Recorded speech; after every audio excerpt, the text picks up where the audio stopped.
దేవుని వాక్యాన్ని చదువుకుందాం.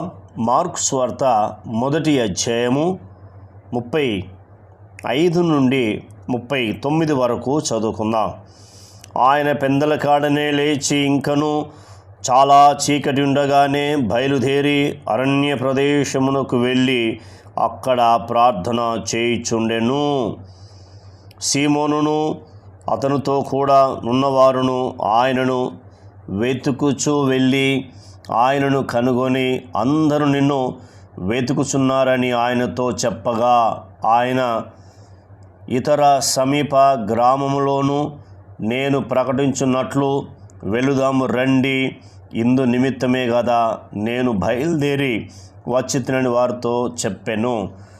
ఆయన గలిలయ యందంతటా వారి సమాజ మందిరములలో ప్రకటించుచు దయ్యములను వెలగొట్టుచుండెను. దేవునికి స్తోత్రం. మార్కు రాస్తూ ఈ మాటలు తెలియపరుస్తున్నాడు. ఎంత అద్భుతమైన మాటలో మీరు చూస్తే ఇవి అర్థమవుతూ ఉంటాయి. యేసుక్రీస్తు ప్రభువారి కోసము ఈ మాటలు రాస్తూ ఉన్నాడు.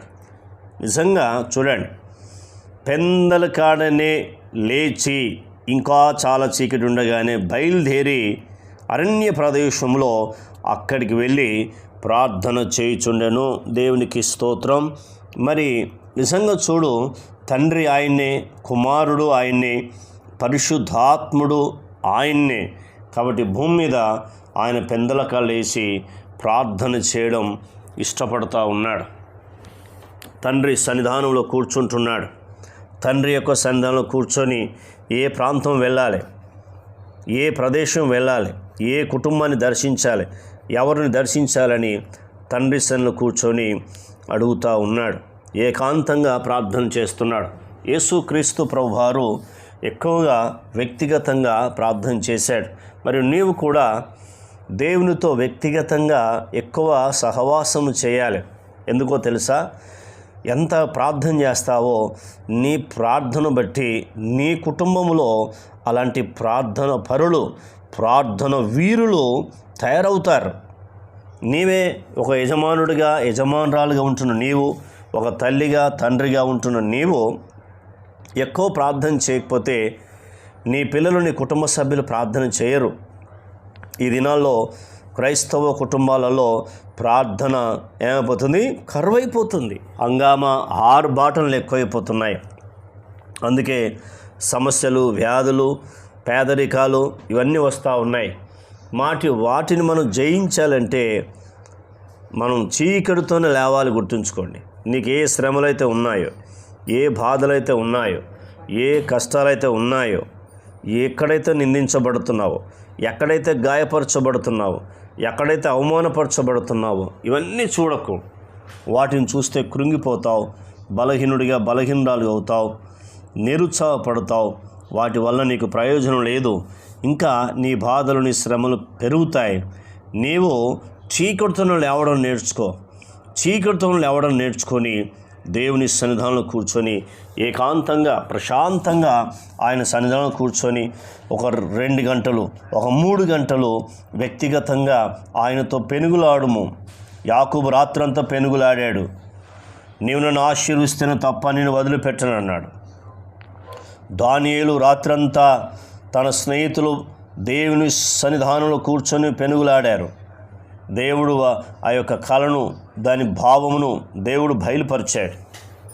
అబ్రహాము రాత్రంతా దేవుని సన్నిధిలో కూర్చొని ప్రార్థించాడు. లోతు కుటుంబం బయటకు వచ్చింది. ఆ సొదమ గొమొర్రా అనే దేశంలో నుండి దేవుడు వారి కుటుంబాన్ని బయటకు తీసుకొచ్చాడు. ఎంత అద్భుతమో చూడండి. యోసేపు ప్రార్థన చేశాడు. శ్రమల నుండి విడిపించి ఐగుప్తు దేశాన్ని పరిపాలన చేసే రాజుగా దేవుడు సిద్ధపరిచాడు. ఇలా చెప్పుకుంటూ పోతే ఎంతోమంది ఉన్నారు. ఎస్తేరు ప్రార్థన చేసింది, తన యొక్క జనాంగాన్ని రక్షించుకుంది. మనం ఇలా ఉన్నామా? ఒకసారి ఆలోచించే. ఇలాంటి ప్రార్థన జీవితం కలిగి ఉన్నామా? యెహోషువ ప్రార్థన చేశాడు, సూర్యుని చంద్రుని ఆపగలిగాడు. మోషే ప్రార్థన చేశాడు, ఎర్ర సముద్రం 2 పాయలైంది. ప్రార్థనకు ప్రాముఖ్యత ఇవ్వాలి. ప్రార్థన అంటే ఏంటంటే దేవుని సన్నిధానంలో నిన్ను నీవు సరి చేసుకోవడం, నీలో లోపాలు ఏమున్నాయి? దేవునికి దూరం అవుతున్నావా? లోకానికి దగ్గర అవుతున్నావా? పాపానికి దగ్గర అవుతున్నావా? ఇవన్నీ ఆయన దగ్గర కూర్చొని సరిచేసుకుంటావు. నీ పాపాన్ని కడిగి వేసుకుంటావు, నిన్ను పవిత్రపరచుకుంటావు. దేవునితో ముఖాముఖిగా మాట్లాడే అనుభవం నీకుంటుంది. అందుకే వ్యక్తిగతంగా ఆయనతో కూర్చోవాలి. ఎప్పుడైతే అలా కూర్చుంటావో దేవుడు నీతో మాట్లాడడం ప్రారంభిస్తాడు, నిన్ను పరిశుద్ధపరుస్తాడు. పాపం నిన్ను ఏలదు, దుష్టుడు నిన్ను ముట్టడు, ఏ సమస్య నీ దగ్గర రాదు, ఏ బాధలు నీ ఎద్దకు రావు. ఎందుకో తెలుసా? నీవు మంచి ప్రార్థన పరుడవు, ప్రార్థన పరురాలు. కాబట్టి దేవుని శక్తి నీలో ఉంటుంది, పరిశుద్ధాత్మ అభిషేకం నిన్ను కమ్ముకుంటుంది. అప్పుడు నువ్వు ఎక్కడ అడుగుపెట్టు ఆ స్థలంలో దేవుడు అద్భుతాలు చేస్తాడు. సూచక క్రియలు, మహత్ కార్యాలు నీ ద్వారా దేవుడు జరిగిస్తాడు. అలాగే నీ కుటుంబం దీవించబడుతుంది. మరి చీకటితోనూ లేచి నువ్వు ఇలా ప్రార్థన చేస్తే నీకున్న సమస్త బాధలు, కష్టాలు తొలగిపోతాయి. అలాగే ఎన్నడూ చూడని దీవెనలు, ఆశీర్వాదాలు నీవు సమృద్ధిగా పొందుకుంటావు.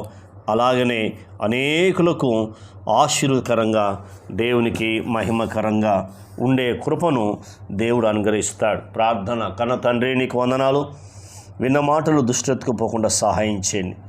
మీరు పెందల కాడనే చీకుడుతూ ఉండగానే బయలుదేరి అరణ్యం వెళ్ళి ప్రార్థన చేశారని ప్రభా, మీ కొరకు పరిశుద్ధమైన గ్రంథం తెలియపరుస్తుంది తండ్రి, నీకు వందనాలు.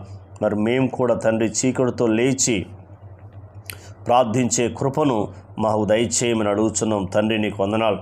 అయ్యా, విన్న మాటలు దుష్టెత్తుకుపోకుండా సహాయం చేయమని వేడుకుంటున్నాం తండ్రి, నీకు స్తోత్రాలు.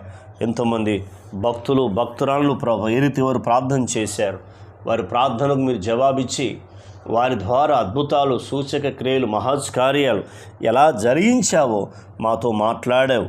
మమ్మల్ని ధైర్యపరిచావు, మాలో ఉన్న భయాన్ని తొలగించావు, పెరిగితనం తొలగించావు, అవిశ్వాసాన్ని తొలగించావు, అపనమ్మకం, అనుమానం తొలగించినందుకు మీకు కృతజ్ఞతలు.